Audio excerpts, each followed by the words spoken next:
একটু আগে যে ভাইয়েরা ওষুধ চালাচ্ছিলেন, আসলে আমি তাদের 100-র মধ্যে কত নম্বর দিতে পারি এটা আমার মানে 100-র মধ্যে আমি দিতে পারছি না। আমার হৃদয় থেকে আসলে 100-র বেশি আরেকটি বার প্রভুর উপস্থিতির জন্য আমরা জোরে হাতে তালি দিই। আজকে ফিল করছি আমি বিশ্বাস করি আমরা প্রত্যেকেই আজকে ফিল করেছি যে প্রভু আমাদেরকে আশীর্বাদ করেছেন এবং প্রভু আমাদেরকে দয়া করেছেন আজকে ওয়ার্শিপের মধ্যে দিয়ে এবং সমস্ত কিছুর মধ্যে দিয়ে। তো সকলকে আরেকটি বার ধন্যবাদ জানাই এবং আমি প্রভুর গৌরব করি যে প্রভু আমাকে ব্যবহার করছেন এবং প্রভু আমাকে আশীর্বাদ করছেন। তো আমি প্রথমে আমার পরিচয় দিতে চাই। আমার নাম এস লিঙ্কন হালদার। আমি খুলনা ট্রাফিক মোড়ে থাকি এবং শালু মিউজিক চার্চের সদস্য। আমার গ্রামের বাড়ি গোপালগঞ্জ কোটালীপাড়া, কান্দি ইউনিয়ন, গ্রামের নাম কান্দি। এবং আমি প্রায় 1 যুগ open door international church and মিনিস্ট্রির সাথে কাজ করেছি। খুলনার মূলত দায়িত্বে ছিলাম এবং প্রভু আমাকে বিগত 3 মাস মে মাসের থেকে তিনি আমাকে ব্যবহার করছেন TWR। আপনারা এখানে যারা আছেন প্রায় সকলেই TWR সম্পর্কে জানেন এবং আমি TWR কাজ এখন করছি। তো আমি প্রভুর গৌরব করি যে প্রভু আমাকে ব্যবহার করছেন তার কাজের জন্য। তো আসুন আমরা শুরুতেই আমরা প্রভুর কাছে আমাদের সমস্ত কিছু আরেকটি বারের জন্য রাখি যেন প্রভু আমাদের প্রত্যেককে তিনি আশীর্বাদ করেন। আজকে যে বাক্য বিভাজন হবে, আজকে যে বাক্য থেকে আলোচনা হবে, আমি বিলিভ করি আজকে প্রভু আমাদের প্রত্যেকে ইচ অ্যান্ড এভরিওয়ান তিনি আমাদেরকে ইন্ডিভিজুয়ালি আশীর্বাদ করবেন। বলে আমেন। আমরা চোখ বন্ধ করি এবং প্রভুর কাছে আমাদের সমস্ত কিছু সমর্পণ করি। প্রভু যিশু তোমার গৌরব করি, প্রভু যিশু তোমার প্রশংসা করি। প্রভু তুমি আমাকে কত আশীর্বাদ করেছো এবং এখানে আমরা যারা আছি আমাদের প্রত্যেকে কত আশীর্বাদ করেছো। তোমার প্রশংসা করি আমাদের হৃদয় দিয়ে প্রভু, তোমার প্রশংসা করে আমাদের সমস্ত শক্তি দিয়ে আমাদের দয়া করে প্রভু।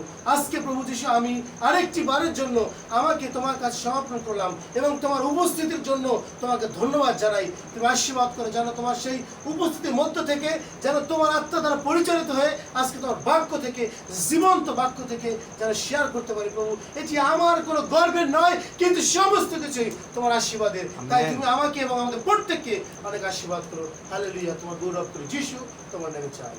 আমেন। হালেলুয়া। হালেলুয়া। বলতে চাই সবাই কেমন আছি? ভালো। সত্যি ভালো আছি? একটু আপনার হৃদয়ের কাছে জিজ্ঞাসা করেন সত্যি আপনি ভালো আছেন কিনা। আজকে একটু বৃষ্টি ছিল না? বৃষ্টির মধ্যে আমরা অনেকে মনে মুড়ি মাখা খেয়েছি, তাই না? অনেকে হয়তো খেতে পারি, একটু ঘুমাইছি, একটু রেস্ট নিয়েছি যদি আমাদের সময় থাকে।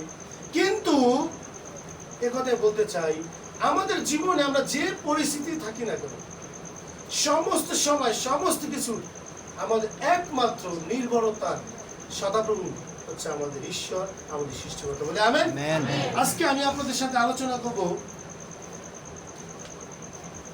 দানিয়েল 3 অধ্যায়। এখান থেকে আমার মূলত আলোচনা এবং আরেকটি বার আমি ধন্যবাদ দেই আমার শ্রদ্ধেয় বড় ভাই দানিয়েল দাদাকে।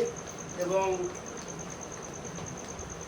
সত্যি আমি দানিয়েল দার কাছ থেকে যখন তিনি খুলনা থেকে ছিলেন, স্পেশালি করোনার মধ্যে অনেক কিছু তার কাছে শিখেছি, অনেক কিছু, এবং একসাথে চলেছি এবং অনেক বিষয়ে প্রভু আমাদেরকে আশীর্বাদ করেছে। আরেকটি বার দানিয়েল দাদাকে আমি ধন্যবাদ দিতে চাই। তো আজকে আমার মূল বিষয়, আমি মাঝে মাঝে যখন বাক্য থেকে আলোচনা করি প্রায় আমি জিজ্ঞাসা করি যে কাউকে হঠাৎ করে বা আজকে সাবজেক্টে কি বলেন তো। সুতরাং আমি সকলকে অনুরোধ করব যে আমরা প্রত্যেকে যেন আজকে সাবজেক্ট, কারণ একটি প্রিচিং এর আসল বিষয় হচ্ছে কি সাবজেক্ট, ওইটার ভিতরেই সবকিছু থাকে। আমার সাবজেক্ট জীবন্ত আমাদের সৃষ্টিকর্তা, সত্যময় আমাদের পরিচ্ছন্ন। বলে আমেন।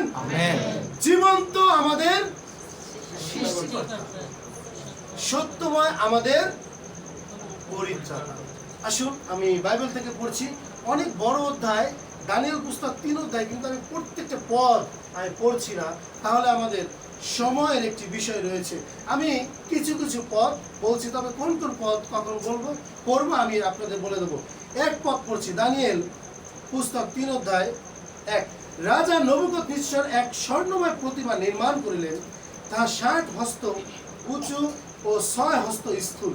তাহা তিনি বাবিল প্রদেশের দুরা সমস্থলিত স্থাপন করেন। অর্থাৎ নবুকদনেসর তিনি কি করলেন? একটি স্বর্ণময় একটি বড় প্রতিমা তিনি তৈরি করলেন এবং সে রাজা বললেন যেন সেখানে সকলে কি করে? প্রণাম করে, বো ডাউন, তাদের সকলের জন্য মাথা তারা যেন নত করে সেখানে। আমি 4 পদ পড়ছি। তখন ঘোষক উচ্চ স্বরে কইলেন, হে লোকবৃন্দ, জাতিগণ ও নানা ভাষাবাদীগণ, তোমাদের প্রতি এই আজ্ঞা দত্ত হইতেছে। 5, যে সময় তোমরা শৃঙ্গ, বংশী, বীণা, চতুস্তন্ত্রী, পরিবাদিনী ও মৃদঙ্গ প্রভৃতি সর্বপ্রকার যন্ত্রের বাদ্য শুনিবে, তৎকালে রাজা নবুকদনেসরের স্থাপিত স্বর্ণময় প্রতিমার সম্মুখে উপর হইয়া প্রণাম করিবে। আর এই ঘোষণা দেওয়ার পরে যখন বাঁশি বাজলো, যখন শব্দ হলো, যখন তুরি বাজলো, যখন সে ঘোষক বললেন, সবাই আসলো এবং সেখানে কি করলো? তারা প্রণাম করলো। কিন্তু আসুন আমরা দেখি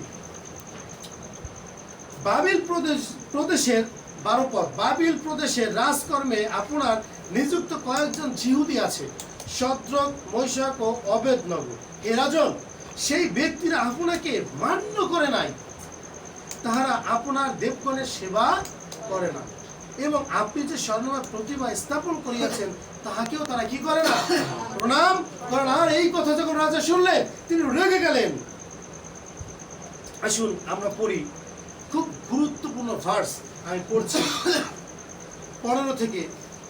এখনো যদি রাজা বলছেন, এখনো যদি তোমরা শৃঙ্গ, বংশী, বীণা, চতুর্তন্ত্রী, পরিবাদিনী ও মৃদঙ্গ প্রভৃতি সর্বপ্রকার যন্ত্রের বাদ্য শুনিমাত্র আমার নির্মিত স্বর্ণ প্রতিমাকে উপর হইয়া প্রণাম করিতে প্রস্তুত হও। ভালোই, রাজা তাদের ভালোবাসতেন, এই জন্য রাজা কি করলেন?